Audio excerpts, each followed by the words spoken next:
dans cette vidéo, on va voir les formats de réponse.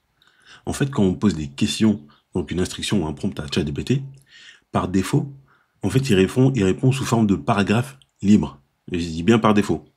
Et donc, en fait, cette pratique, elle est facile, du coup, en fait, pour lire assez rapidement, mais pour l'utiliser, parfois, c'est pas forcément adapté.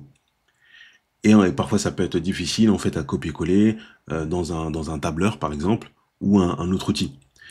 Et quand on a un niveau un petit peu avancé, ça peut être compliqué aussi en termes de compatibilité avec des workflows, parfois, en fait, qu'on veut automatiser avec d'autres outils, par exemple. Parfois, ça peut être aussi également, en fait, désordonné et ambigu.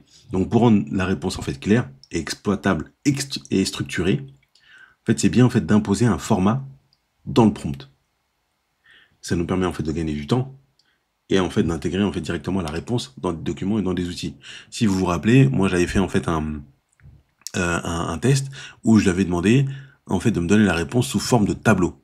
Et après le tableau, j'avais juste, en fait, à le copier et je l'avais mis dans Excel. Ça, c'est un exemple. Vous voyez, donc, d'imposer, en fait, un format de réponse de sortie. Donc, la réponse, mais la moi, en fait, dans un tableau. Donc, j'avais demandé aussi, donc, c'était la démographie voilà, de Paris en 2020, je crois, 2020, 2021, 2022, 2023. Donc, sous forme de tableau. J'aurais très bien pu la demander sous une autre forme, sous forme de paragraphe, par exemple.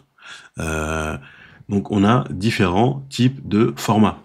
Donc là, par exemple, on va voir le format tableau. Donc ça, c'est ce qu'on a vu. On va lui demander, donc crée-nous un tableau avec les colonnes. Donc on va préciser un tableau. Donc là, je vais mettre avec X colonnes. Donc avec 3 colonnes, 2 colonnes, 5 colonnes. Et je vais lui dire le contenu de la colonne. Je peux même lui donner donc le contenu des colonnes et des champs. Ça, c'est important à savoir. On avait fait un résumé. Donc tout à l'heure, par exemple, on avait fait un résumé. Et là, je pourrais très bien, par exemple, lui dire, donc on va le reprendre.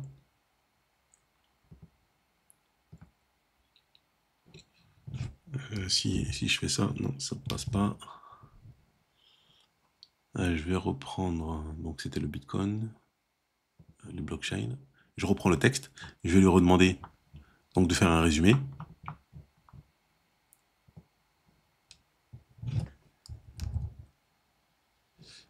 Hop.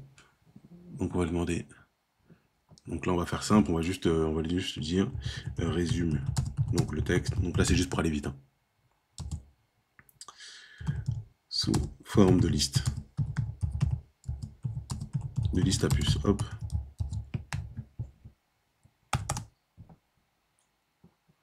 Voilà, donc là il le met sous forme de liste à puce ou bullet point. Donc là il a imposé en fait un format.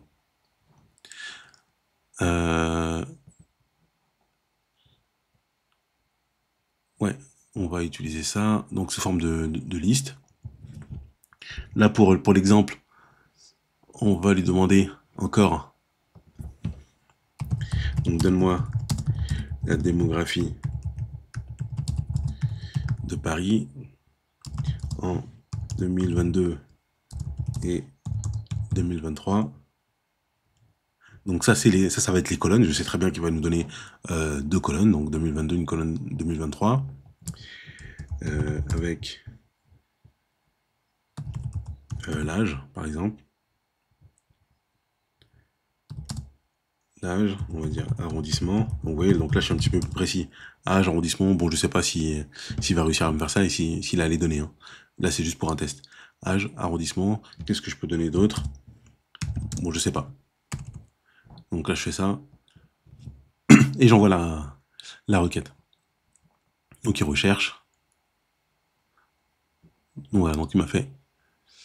Par contre, là ça n'a pas fonctionné effectivement.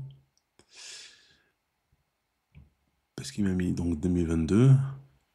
Il m'a pas donné 2023. Bon, là, ce qui est intéressant en même temps, c'est que vous voyez que là, dans la réponse qu'il a donnée, il a spécifié en fait ses sources. Et si je clique ici, je pourrais aller directement sur Wikipédia ou sur le site de l'INSEE. Je peux cliquer ici, je vais aller sur les sites. Ok, donc moi, ça me va pas. Je vais modifier ici, démographie. Et c'est vrai que j'ai pas précisé en plus. dans un tableau.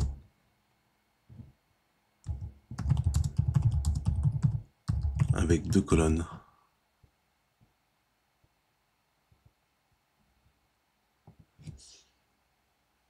Avec 2 colonnes.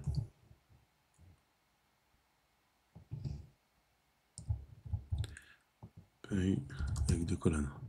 Ok, donc là je renvoie.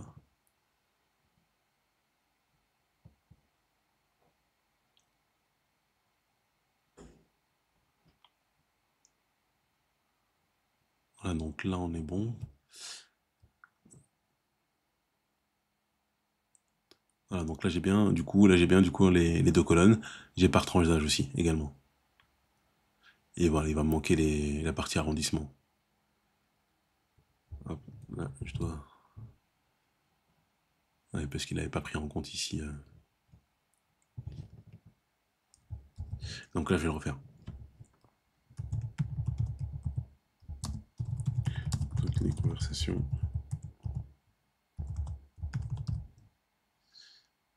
En fait, pourquoi je fais ça? Je demande en fait de supprimer.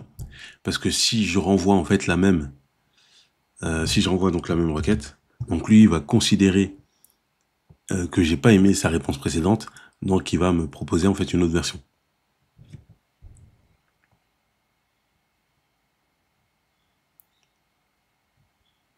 Ok, donc sous forme de tableau. Ici, je peux copier directement le tableau et je peux copier directement dans Excel.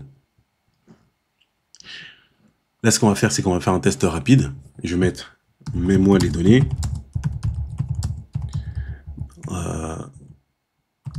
En format JSON. Donc là, l'idée, c'est pas que je forme en fait sur le format JSON, mais c'est juste pour comprendre un peu.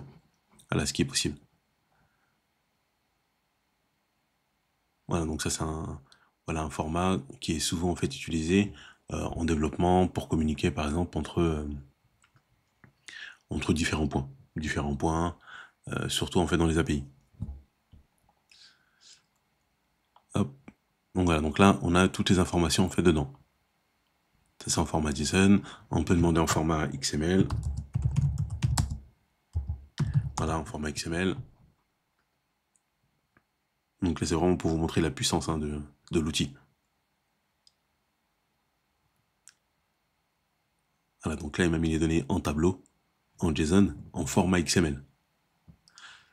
Et donc là, pour moi, aller pour l'exercice, ouais, donc ce qu'on va faire, c'est que je vais demander maintenant en Markdown. Ça, c'est important de le connaître parce qu'on va souvent avoir ce type de réponse avec ChatGPT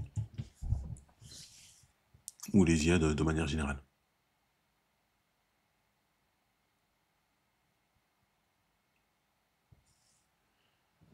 Voilà.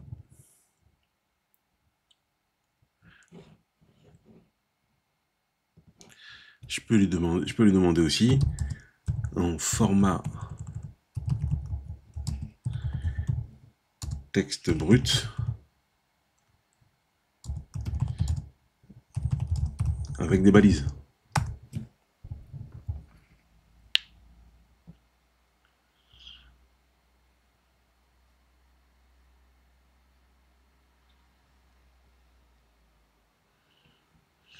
Ok.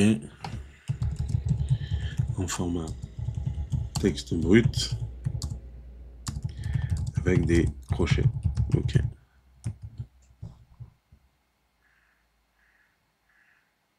Donc, vous voyez.